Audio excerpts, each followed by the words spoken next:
The battlefield does not begin with chaos. It becomes chaos. At first, there are orders, maps, timetables, clear objectives. Then the first shell lands. The ground shakes, sound overwhelms thought, smoke blocks vision, and within seconds, control begins to collapse. This is World War II battlefield chaos. World War II battlefields were not clean lines of soldiers advancing together. They were violent, unpredictable environments where information died faster than men. Radios failed, runners were killed, smoke erased landmarks. Units moved forward believing they were supported, only to discover they were completely alone. Artillery played a major role in creating chaos. When barrages began, soldiers could not hear commands. The shockwaves disoriented even experienced troops. Trenches collapsed, vehicles broke down, entire formations lost direction in minutes. In these moments, the battlefield stopped being a plan and became a test of instinct.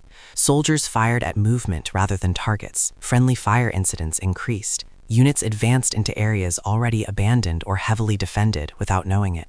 Maps became useless when roads disappeared under craters and buildings turned to rubble. Urban combat made chaos even worse. Cities reduced visibility to meters. Every doorway became a threat. Every shadow looked like an enemy. Units entered buildings believing them to be clear, only to encounter resistance on upper floors or basements. Commands echoed through ruins but never reached their destination.